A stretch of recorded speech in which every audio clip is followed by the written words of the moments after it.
세상에서 미세먼지가 많은 그 먼지 속에서도 신앙 잃지 않으시고 주님과 동행하셨기를 축복합니다.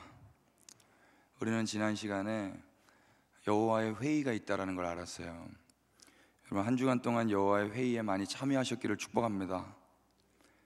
아멘 하신 분들은 그렇게 하신 거죠?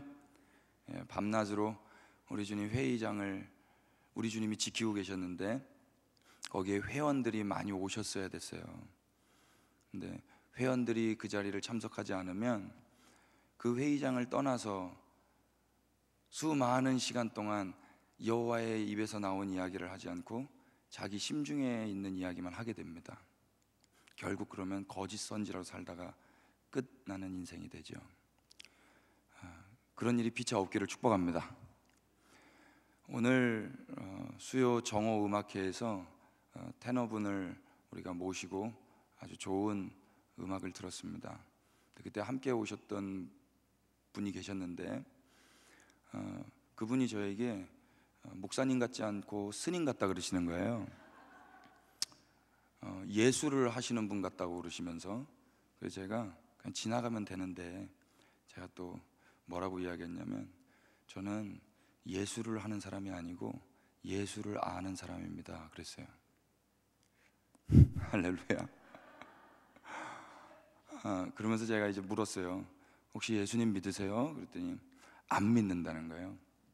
그래서 제가 빨리 믿으셔야 되겠습니다 그랬더니 안 믿으려고 그러는데요, 안 믿는데요. 그래서 제가 웃으면서, 그분이 너무 이렇게 여유 있게 안 믿는다고 그러셔가지고 제가 웃으면서 지옥 갑니다. 그러니까요, 그분 뭐라는 줄 아세요? 괜찮다는 거예요. 지옥 가도 괜찮대요. 여러분, 제가 길에서 예수님을 증거할 때 사람들한테 하나님 그런 마음을 주셨어요. 내가 저들을 기다리고 있다. 그래서 제가 지나다니는 분들한테, 형제님, 예수님이 형제님을 기다리고 계십니다. 자매님, 예수님이 자매님을 기다리고 계십니다. 저는 임박한 마음을 가지고 전했거든요.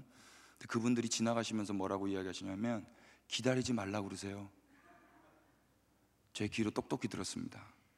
하나님도 들으셨다고 저는 믿습니다. 여러분, 주님이 우리를 기다려주시고 계신 게 은혜의 때입니다.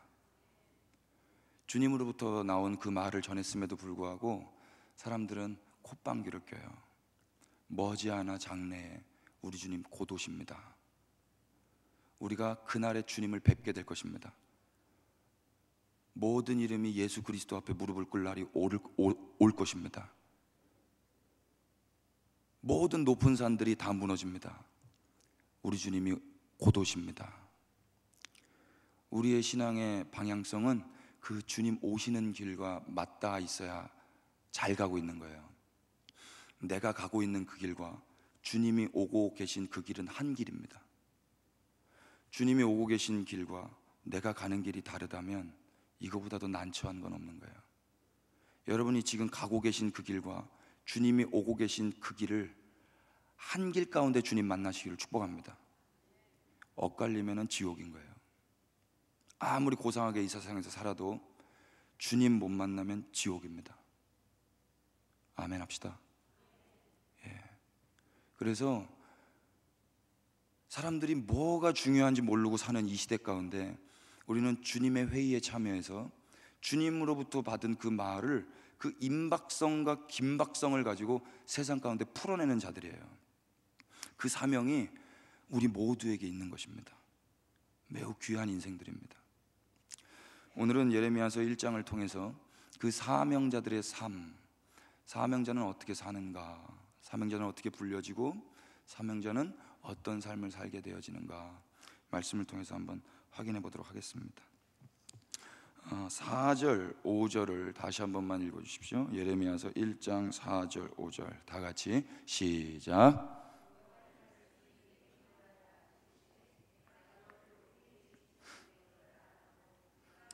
나오기 전에 너를 성별하였고 너를 여러 나라의 선지자로 세웠노라 하시기로. 아멘. 여러분, 사명자는 어떻게 세워집니까? 사명자 4절 보니까요, 여호와의 말씀이 내게 임했다 그래요. 여러분, 여호와의 말씀을 받으셨기를 축복합니다. 주님은 말씀하시는 분이세요. 주님은 말씀하시고 그것을 이루시는 분입니다. 주님이 말씀을 하신다면 그 말씀을 듣는 대상이 분명합니다. 그게 우리예요. 주님의 말씀을 듣는 자가 주님의 자녀들입니다. 아버지만 자녀에게 말해요.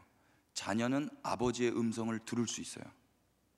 자녀는 아버지의 음성이 뭔지 알아채요.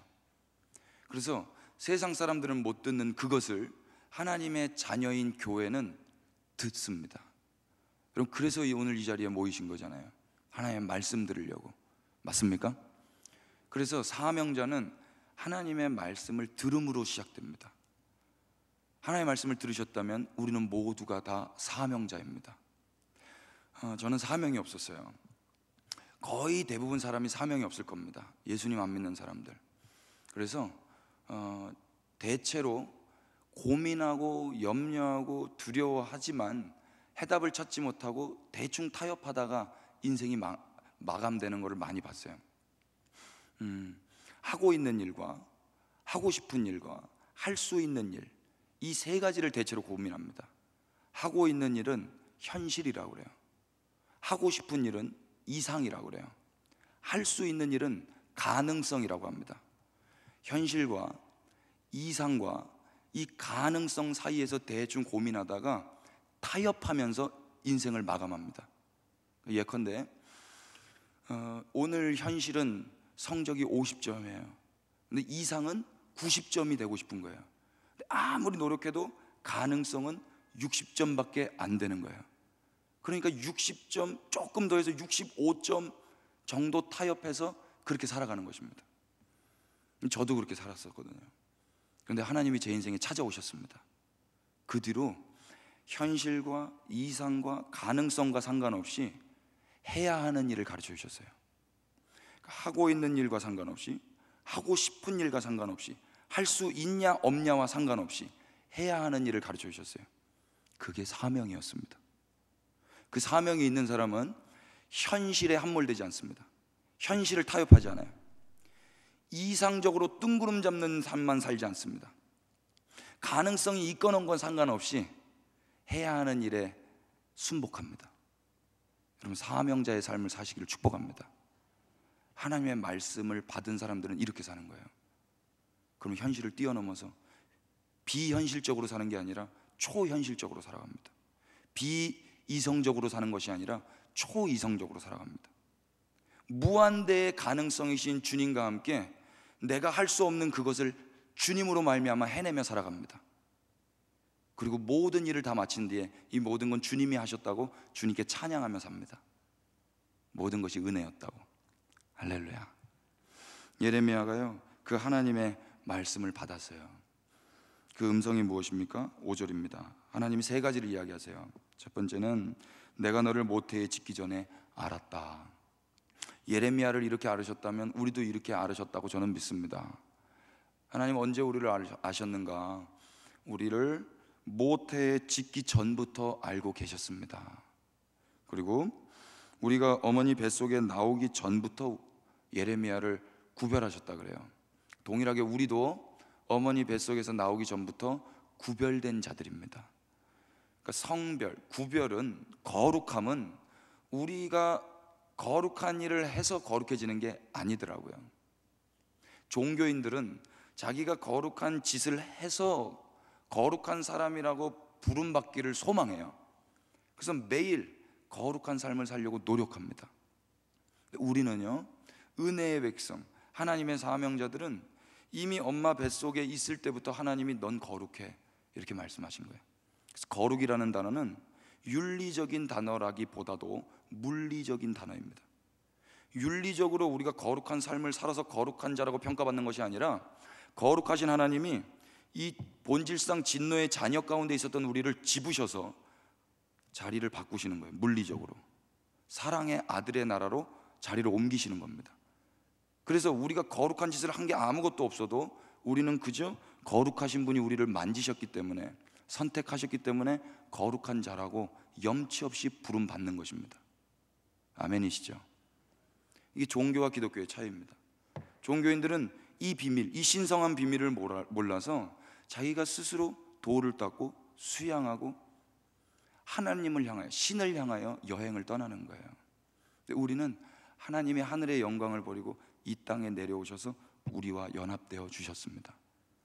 그래서 불경한 우리가, 부정한 창녀 같은 우리가 그 거룩하신 신랑에게 시집 가서 우리의 이름이 바뀌는 거예요. 우리의 신분이 바뀌는 것입니다. 이 모든 것이 주님의 은혜입니다. 우리가 태어나기 전부터 우리는 그렇게 거룩하게 구별되는 것입니다. 세 번째, 뭐라고 그러십니까? 너를 여러 나라의 선지자로 세웠다고 그러세요. 예레미야는 유대인입니다. 근데 유대인으로서 열방의 선지자로 세워져요. 이스라엘뿐만 아니라 열방에 하나님의 말씀을 증거할 선지자로 세워집니다. 여기서 세워지다라고 번역한 히브리어는요, 나탄이에요. 히브리어 나탄은 성경 안에서 많이 나오는데 영어로 하면 give입니다. 주다라는 뜻이에요. 주다. 그러니까 세워진다라는 뜻이 뭐냐면 그 사람한테 주어지는 거예요. 열방에 주는 거예요. 하나님이 열방 앞에 주는 겁니다. 여러분, 우리가 사명자로 세워졌다면 우리는 세상 앞에 던져진 자들입니다. 가져라 세상아, 얘 내가 세웠다. 이렇게 하나님이 우리를 주시는 거예요. 하나님께서 예수님을 구원자로 세우셨다면 그 사망 앞에 주신 겁니다. 사망아 먹어라. 내 아들 예수를 먹고 너는 죽어라. 그래서 우리가 살아있는 것입니다. 하나님께서 예레미야를 선택하셨습니다. 할렐루야. 선택받기를 대부분 많이 원해하세요. 선택받기 싫어하는 사람 거의 없습니다. 그런데 성경의 선택함은요, 버림받음이랑 똑같은 단어입니다. 성경에서 선택한 것은요, 버림받은 거예요. 이 세상 이치도 비슷하더라고요. 제가 새벽 기도 때 한번 나눴는데, 제가 글을 쓰고 있었어요. 연필로 새벽 말씀을 준비하다가. 그런데 정말 그렇더라고요. 제가 한 연필을 선택했습니다. 그러면 그 연필은 어떻게 되죠? 닳아 없어져요. 연필은 점점 버려지고요. 그런데 신기하게도 글이 살아나요. 없었던 글이, 이 세상에 존재하지 않았던 그 글이, 제 눈앞에 보이지 않았던 그 글자가 이 연필이 닳아 없어지면서 살아나더란 말입니다. 여러분, 성경에 선지자들이 선택받았습니다. 하나님이 부르셨어요. 사명자로 지목하여 부르셨습니다. 그 말은 이제 그들이 버려질 거라는 이야기예요. 예수님이, 하나님이 선택하셨습니다. 내가 택한 자, 나의 아들, 내 기뻐하는 자. 하나님이 그렇게 말씀하셨어요. 선택하셨어요. 근데 예수님 버림받으셨습니다. 마지막 십자가에서 뭐라고 그러셨죠? 엘리 엘리 나바 사박다니, 나의 하나님 나의 하나님 어찌하여 나를 버리셨나이까. 성경에 나오는 선지자들은 다 버림받았어요. 예레미야 어떻게 죽죠? 동족에게 죽습니다. 나라 살려보겠다고 하나님 말씀 증거했는데 그들에게 죽습니다. 이사야, 예레미야, 에스겔, 하나님께서 선택하신 사람들 다 버림받습니다.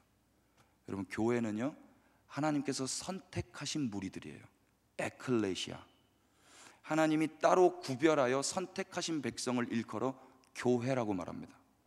건물이 교회가 아니고 그 한 분 한 분, 그리스도를 머리 삼은 몸된 지체를 일컬어서 교회라고 합니다. 선택받은 지체들입니다. 왜 선택받았게요? 이제 곧 있으면 버려집니다.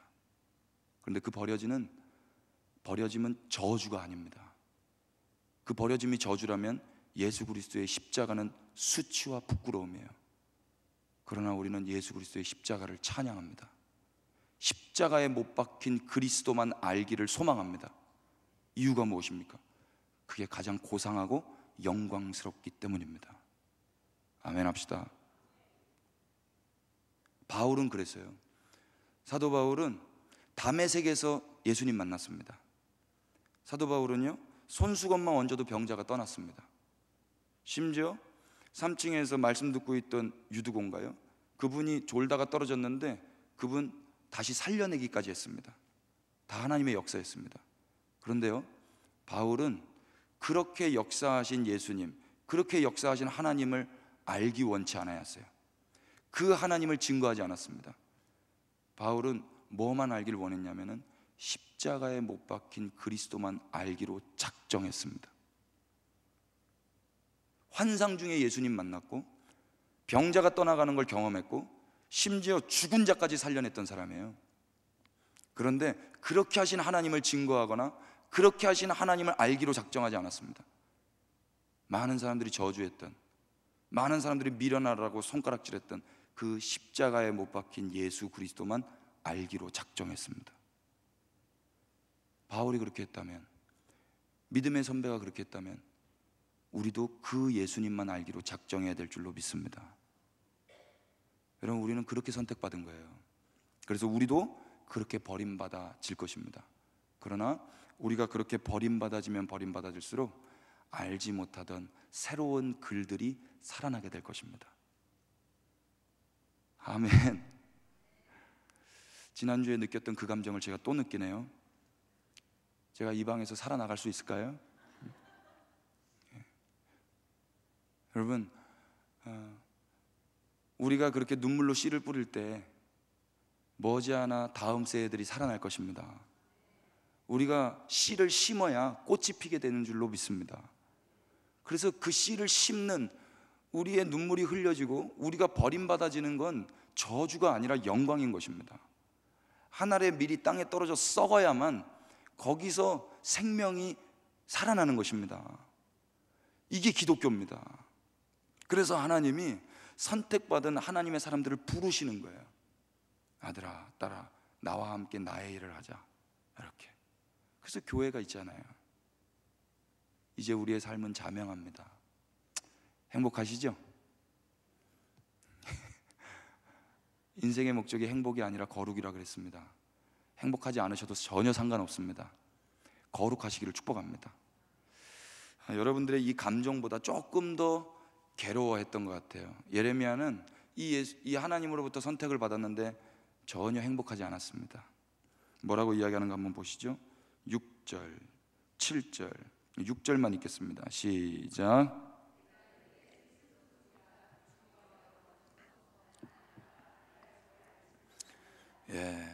예레미야가 뭐라고 이야기해요? 슬프도소이다 그래요. 이 원어 성경에는 슬프다라는 말이 아니라 감탄사예요. 그냥 빡 한 대 맞은 거예요. 왜 납니까 주님? 왜 수많은 사람 중에 왜 나 같은 사람입니까? 슬픕니다 주님. 그러면서 뭐라고 이야기합니까? 보십시오, 나는 아이입니다. 보십시오, 저는 능력이 없습니다. 무능력합니다. 부적격합니다. 저는 이 일에 가당치도 않은 연약한 자입니다. 열등한 자입니다. 저는 아이입니다. 이렇게 이야기하는 거예요. 여러분, 범죄한 인간의 특징이 뭐냐면요, 주님의 말씀에 다르게 반응하는 거예요. 죄 지은 인간은 주님이 말씀하신 거에 다르게 반응을 해요. 다르게. 창세기 3장을 보시면 범죄한 인간 아담이 나오죠. 하나님이 질문하세요. 아담아, 네가 어디 있느냐? 그럼 뭐라고 대답해야 돼요? 질문에 합당한 대답은 무엇입니까? 예 주님, 저 여기 있습니다. 예 주님, 저 여기서 이거 하고 있습니다. 이렇게 말해야 되잖아요. 그런데 뭐라고 합니까? 아담이요, 말씀 있으면 한번 띄워주세요. 3장 9절 10절 보시면 아담이, 한번 다 같이 읽을까요? 시작.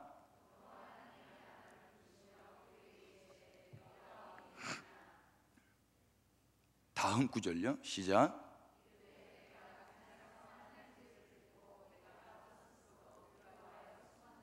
뭐라 그래요? 처음에 하나님 앞에 자기가 벗었음으로부터 시작하죠. 하나님이 너 벗었니 입었니 물어보셨나요? 아니면 어디 있니 물어보셨나요? 어디 있니 물어보셨으면 어디 있습니다 말하면 되는 건데, 내가 벗었습니다부터 이야기를 하는 거예요. 무엇입니까? 자기의 상태부터 이야기하는 게 범죄한 인간들의 특징이에요. 하나님이 너 어디 있니? 그러면 저 여기 있습니다 이러면 돼요. 그런데 자기의 상태를 이야기하는 거예요. 여러분, 하나님은요, 우리의 상태를 듣고 싶어 하지 않으십니다. 너의 상태와 상관없어. 너의 어떠함과 상관없어. 어차피 거룩이라는 건, 부르심이라는 것은, 어차피 사명이라는 것은 너가 자격이 있어서 부른 게 아니야. 맞습니까? 근데 범죄한 인간은 다 자기가 주인 되어 살기 때문에 내 상태가 제일 중요한 거예요. 하나님, 좀 벗어서 주님 앞에 못 나갑니다. 제가 벗었습니다. 그 다음에 이어지는 말이 뭐예요? 두렵다는 거예요. 이건 감정이죠. 자기 상태를 보면 감정이 어떻습니까? 행복하지가 않아요. 자기 상태를 보고 행복하신 분들은 둘 중에 하나입니다. 미쳤거나 주님 만나셨거나. 자기 거울을 봤는데 행복하신 분들은 공주병이거나 살짝 새콤하시거나 아니면 주님을 만나셨거나예요. 지금 아담이 하나님의 음성을 듣고 제대로 반응을 하려면 어떻게 되냐면, 주님 저 여기 있습니다. 왜 부르셨어요? 뭐 할까요? 이렇게 돼야 돼요. 근데 뭔가 캥기는 게 있고 범죄 있기 때문에, 주님 저 벗었어요. 그래서 두려워서 그 다음 행동은 무엇입니까? 숨었나이다예요. 숨은 거예요. 주님께 나아가야 할 존재가 주님을 피해서 숨는 것입니다. 여러분, 이런 삶 가운데서 우리가 회복됐다고 믿습니다. 그래서 이제 주님이 말씀하시면, 예 주님 저 여기 있습니다. 뭐 할까요? 이렇게 말해야 되는 거예요. 아직 회복이 안 된 사람들은 어떻게 할까요? 자기의 상태를 가지고 이야기해요. 주님 저는 아직 안 됐어요. 주님 저 아직 벗었잖아요. 주님 저 아직 부족하잖아요. 아직 준비가 안 됐어요. 누가 하나님이에요? 누가 하나님? 여러분, 우리의 믿음으로 말미암아 구원받는 게 아닙니다. 그분의 믿음으로 말미암아 우리가 구원받는 줄 믿습니다. 자녀가 태어날 때 자녀가 나는 이 다음에 태어나서 잘 살아야지, 이 믿음 가지고 태어나는 게 아니에요. 엄마 아빠가 돈 한 푼 없이도 사랑 하나 가지고 자녀를 낳는 그 믿음으로 자녀가 이 세상에 태어나는 것입니다. 맞습니까? 부모님의 믿음으로 말미암아 자녀가 살아가는 거지, 자녀가 지 믿음으로 태어나는 게 아니라고요. 하나님이 믿음이 있으세요. 네가 어떻건 상관없어. 너의 상태가 어떻건 상관없어. 너가 무능력해도 상관없어. 내가 너를 만들어서 쓰면 상관없어. 그래서 주님이 부르시는 거예요. 그래서 인간의 무능함은 하나님이 쓰실 수 있는 적격의 기회인 거예요. 그래서 무능한 자들이 하나님이 쓰시는 겁니다. 무능한 자. 그래서 계속 무능하게 하는 거예요. 그래야 주님만 영광을 받으시고 주님만 자랑할 거 아닙니까? 주님이 여러분들을 부르실 때, 우리를 부르실 때 아멘하고 달려나가실 수 있게 되기를 축복합니다. 자기의 상태 가지고 이야기하지 말자고요. 제일 교회에서 많이 듣는 말, 세상에서도 많이 듣는 말, 이런 거 많이 들어보셨어요? 저도 사람인지라. 그런 말 굳이 안 해도, 시간 아깝게 그런 말 왜 하는 거예요? 사람인 거 다 아는데. 그러면 안 해도 되잖아요. 그러면 안 해도, 하나님 저도 사람이에요. 그거 안 물어봤다. 자기 상태 말하는 게 아니라고요. 하나님이 말씀하신 것에만 반응하시기를 축복합니다.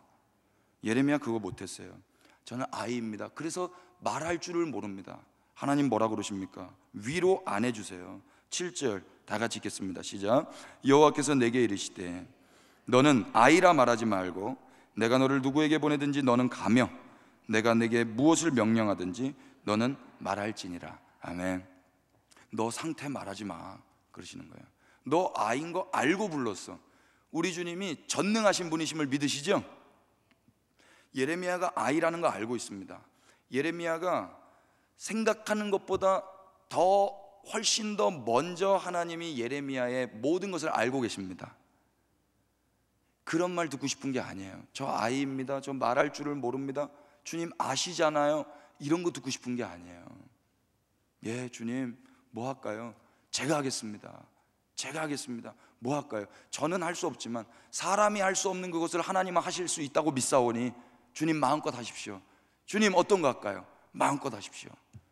여러분, 이런 사람들이 많이 세워졌으면 좋겠습니다.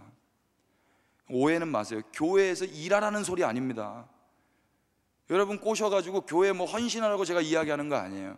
하나님이 각 사람들에게 말씀하시는 게 있을 거예요. 그때 순복하고 나가시란 말이에요. 질서 있게, 겸손하게, 이름도 없이 빛도 없이. 주님이 그런 사람들을 찾고 계신다고 믿습니다. 그리고 하나님이 한 가지 당부하시죠. 8절 다 같이 읽겠습니다. 너는, 시작. 너는 그들 때문에 두려워하지 말라. 내가 너와 함께하여 너를 구원하리라. 나 여호와의 말이니라. 아멘. 하나님 뭐라 그래요? 너는 그 열방의 사람들을 두려워하지 마 그러세요. 그러면서 예수님, 하나님 뭐라 그러세요? 내가 너와 함께하겠다 그래요. 사람들 왜 두려워하는 거예요? 두려울 상황이니까 두려워하는 게 아니더라고요. 두려울 만한 상황이기 때문에 두려워하는 게 아니고 하나님이 함께 하신다고 믿지 않기 때문에 두려워하는 것입니다. 맞습니까? 아닌가요? 제가 틀린 말 했나요? 우리 집 애들 보니까요, 두려울 상황이에요. 형아들이 있습니다. 형아들이 막 때리려고 그래요. 근데 제가 옆에 있었거든요. 안 두려워하던데요. 두려울 상황 때문에 두려워하는 게 아니고요, 하나님이 계신 게 안 보이고 안 믿어지기 때문에 두려워하는 거예요. 성경을 이걸 뭐라고 이야기하는 줄 아세요? 요한일서 4장에 따르면 말씀 있으면 한번 띄워주십시오. 온전한 사랑이 두려움을 내쫓나니 두려움에는 형벌이 있음이라, 이렇게 말씀하세요. 나왔습니까? 한번 다 같이 읽겠습니다. 시작. 사랑 안에 두려움이 없고 온전한 사랑이 두려움을 내쫓나니.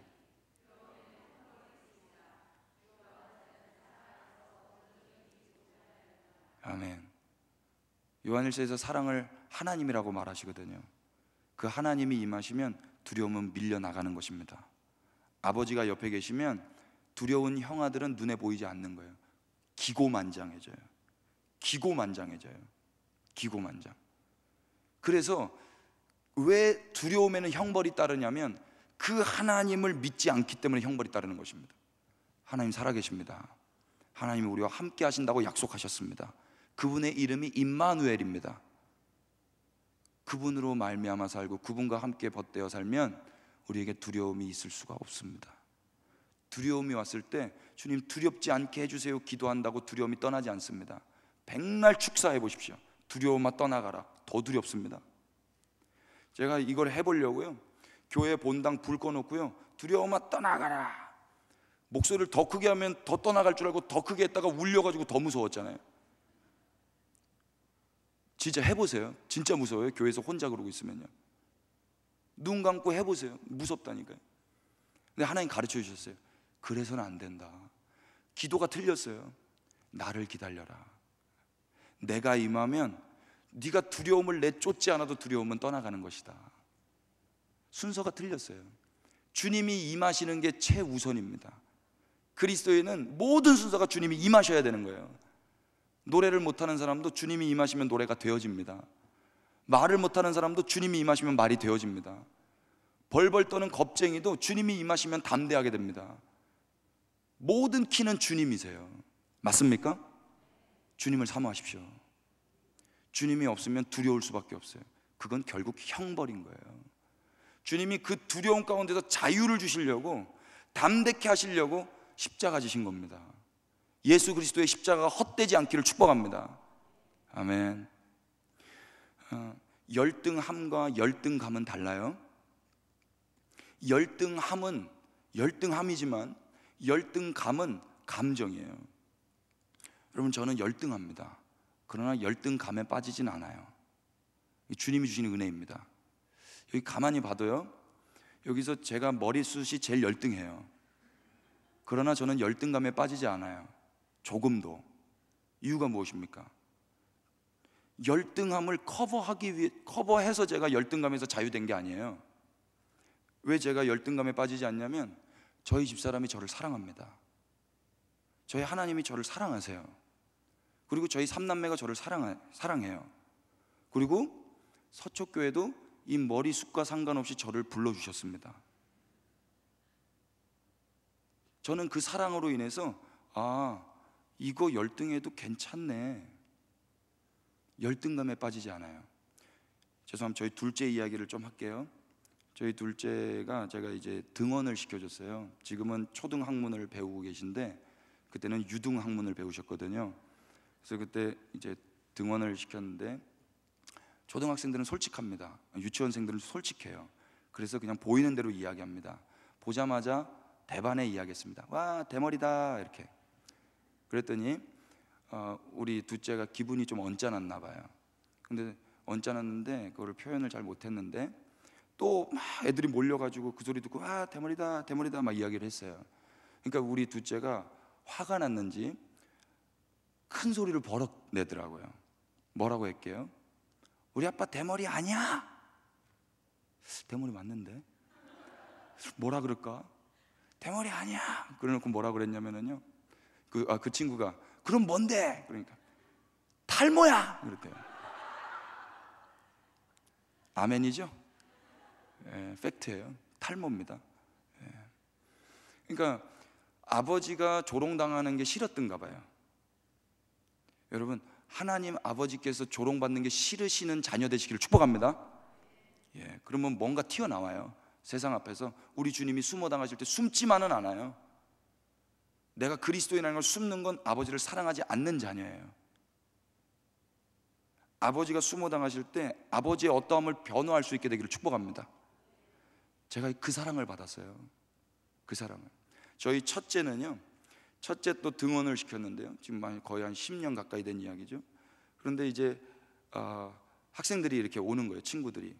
그때 모자를 쓰고 갔는데 애기 모자 조그마잖아요. 근데 이 친구가 학생들이 오니까 자기 모자를 벗어 제 거에다 딱 올려주는 거예요. 근데 모자가 작으니까, 작은 모자가 써지니까 더 볼품이 없는 거예요. 우스꽝스럽죠. 근데 제가 그때 열등감이 좀 생길 뻔했어요. 얘가 날 좀 창피해하나?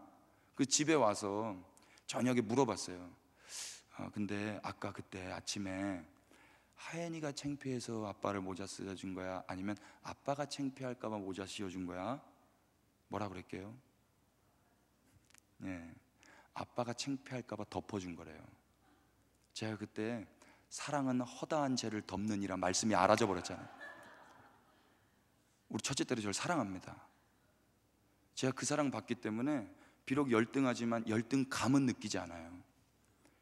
열등하신 여러분, 왜 아멘을 안 하세요? 다 우등하세요? 열등하신 여러분, 열등하지만 우리는 열등감에 빠지지 않습니다. 열등감의 원인은 열등함에 있지 않아요. 열등감의 원인은 사랑받지 못함에 있습니다. 애정 결핍인 거예요. 공부 못하는 초등학생에게 아이고 또 이랬어 이렇게 말해도요, 부모로부터 사랑을 충분하게 받은 학생은요, 열등감에 빠지지 않아요. 오히려 더 안도감과 평안을 느낍니다. 사랑을 받지 못한 애가 똑같은 말인데 아이고 또 공부 또 못했어, 못나나, 그러면요 아무리 90점을 받아도요 열등감을 느껴요. 우등해도 열등감을 느낀단 말입니다. 종교는요 아무리 거룩하게 우등한 삶을 살아도 늘 부족한 거예요. 그러나 우리는 매일 넘어지고 자빠지고 열등하지만, 부족하지만, 아이이지만, 말을 못하지만, 매일 두려움 가운데 있지만 주님의 사랑을 받기 때문에 우리는 열등감에 빠지지 않습니다. 이 은혜를 하나님이 주신 거예요. 할렐루야. 그래서 부르셔서 내보내시는 거예요. 어디로 내보내십니까? 9절 보십시오. 다 같이 시작.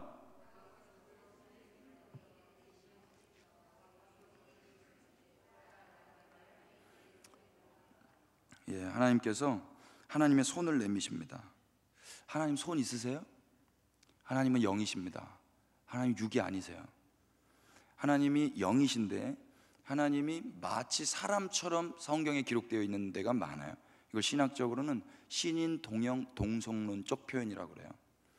하나님이 손이 없으신데 그 손을 내미셔서 예레미야의 입에 대셨습니다. 너무 은혜 받았어요. 저는요, 거룩하신 하나님, 영이신 하나님, 우리의 이성에 포착되지 않는 그 하나님이 예레미야가 느낄 수 있게끔 손을 만드셔서 예레미야 입에 딱 갖다 대주시는 거예요. 이게 사랑입니다. 예수님이 부정한 인간의, 자격 없는 인간의, 능력 없는 그 인간의 입에 손을 갖다 대주시는 거, 여러분 이거 사랑이에요. 사랑. 더러운 거 안 만지고 싶거든요. 조금 불편한 거 사람들 눈 돌리거든요. 근데 그 하나님이 부족하고 자격이 없고 열등한 그 인간에게 손을 갖다 대기 위해서 하나님이 손을 만들어 버리세요. 입을 대시고 뭐라고 이야기하십니까? 내게 이르시되 보라 내가 내 말을 네 입에 두었노라. 이제 예레미야의 입에는 뭐가 있습니까? 여호와의 말이 있어요. 예레미야의 입을 가지고 예레미야의 말을 하는 게 아니고 예레미야의 입을 가지고 여호와의 말을 하는 것입니다. 하나님의 말을 이제 예레미야 입에 넣어주신 거예요. 그거 하라고. 하나님은 영이시고 이 세상은 육입니다. 육이 영의 세계를 알 수 있어요, 없어요? 없어요. 니고데모에게 예수님이 친히 말씀하셨어요. 네가 이 땅의 이야기를 해도 믿지 못하거늘 하늘의 이야기를 이야기한다고 믿을 수 있겠느냐? 그러면서 요한복음 3장 16절을 이야기하신 거예요. 하나님이 세상을 이처럼 사랑하사 독생자를 주셨으니. 이거 하늘의 이야기예요. 이 하늘의 이야기를 세상에 나가서 해보세요. 사람들이 믿나? 제가 서두에 이야기한 것처럼 지옥 갑니다 이야기해도 가도 괜찮아요 이렇게 이야기해요. 예수님이 기다리고 계십니다 이야기해도 기다리지 말라고 그러세요 이런 이야기 한다니까요.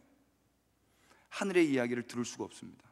그래서 그 영이신 하나님이 이 육두를 통해서 영이신 하나님의 말씀을 증거하게 하시는 거예요. 여러분, 우리는 육입니다.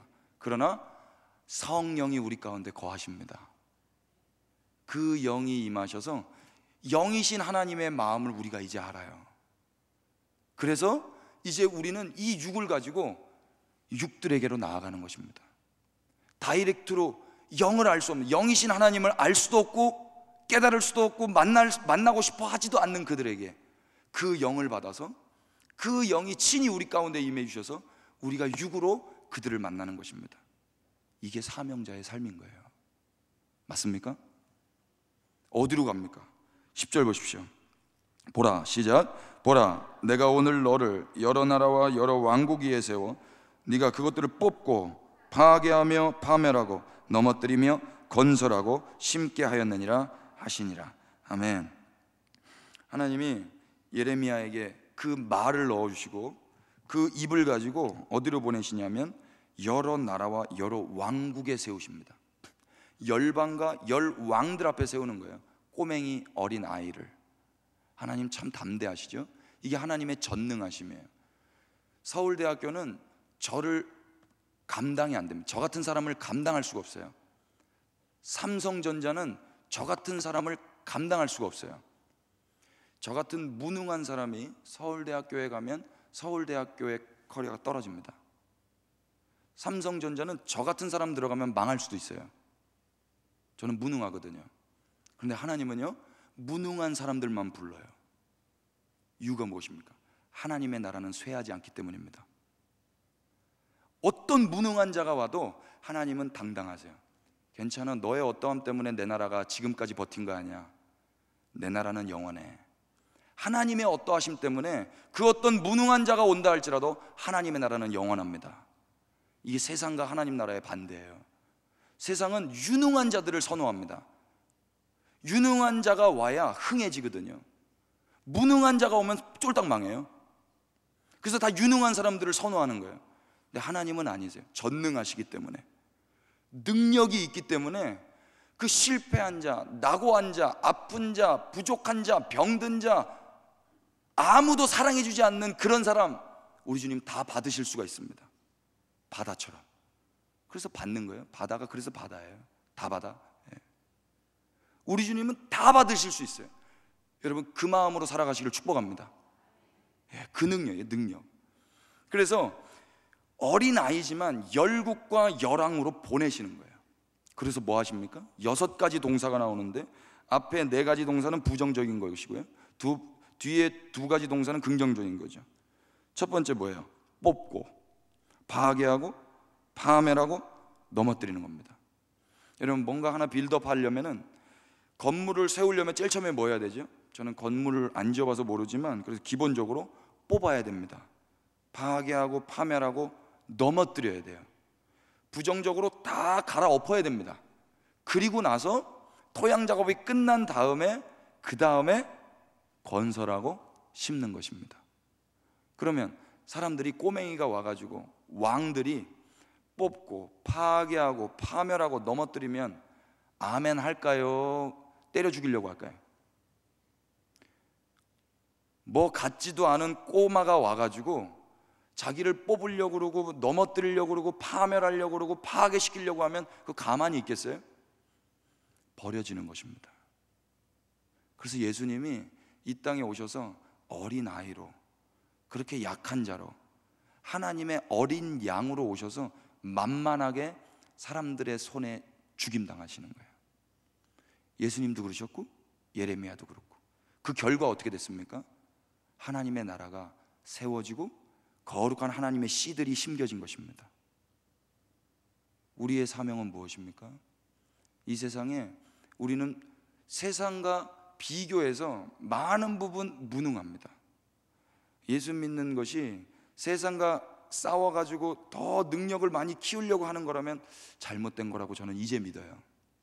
예전에는 열심히 뭘 해가지고 히트를 쳐서 홈런을 쳐서 그래서 내가 예수 믿는 사람이라는 걸 드러내 보이고 싶었거든요. 그게 아니더라고요.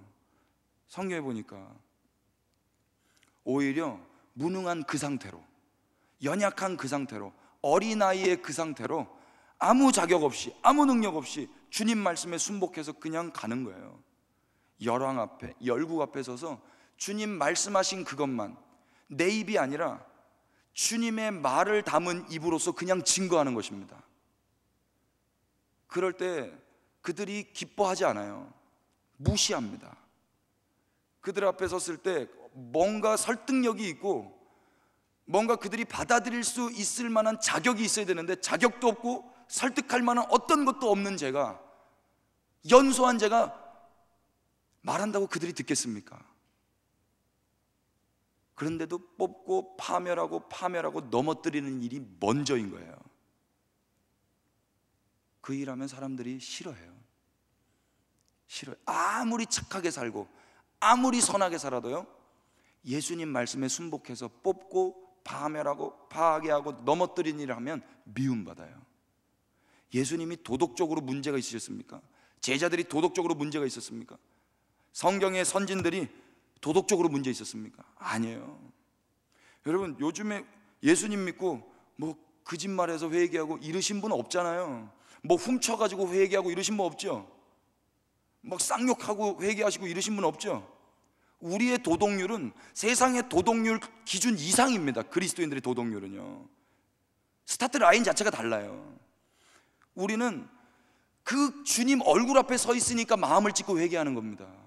세상은 그런 거 가지고 회개하지 않아요. 그리스도인들만 회개하는 거예요. 우리가 그런 연약한 자로 도덕적으로 잘 살아도 사람들은 우리를 무시합니다. 그때 하나님의 사람들은 버려지는 거예요. 그런데 그들이 버려지면 버려질수록 하나님의 나라는 더 왕성하게 세워질 줄로 믿습니다. 우리는 누구입니까? 우리는 사명자예요. 우리의 이 부정한 입에 하나님이 친히 하나님의 말씀을 넣어주셨습니다. 우리가 존재하는 이유는 이 육의 세상 가운데 영이신 하나님의 말씀을 증거하는 거예요. 저와 여러분이 그런 사명 감당하시기를 축복합니다. 우리의 다음 세대가, 우리의 자라나는 세대가 이 일을 할 수 있게 되기를 축복합니다. 여러분, 이렇게 격려해 주시고 이런 사람들이 세워져야 되지 않겠습니까? 다 자기 마음에서 하는 이야기, 교회도 다 자기 마음에서 하는 어떤 의도가 있는 이야기만 하고 있으면 그게 무슨 교회입니까? 하나님의 말씀을 받아서 이 부정한 입이지만 그 말을 담은 입으로서 선포해야 되지 않겠습니까? 우리는 하나님의 입들이에요. 하늘의 혀들입니다. 하늘의 혀들이 하나님의 말씀을 증거할 때 이 세상은 무너지고 파괴되고 파멸되고 넘어질 것입니다. 이 세상 나라는 그렇게 무너지고 하나님 나라가 새롭게 건설될 줄로 믿습니다. 하나님의 거룩한 나라가 세워지기를 원하신다면 우리는 자명하게 하나님의 말, 그 말을 입으로 선포하며 사는 것입니다.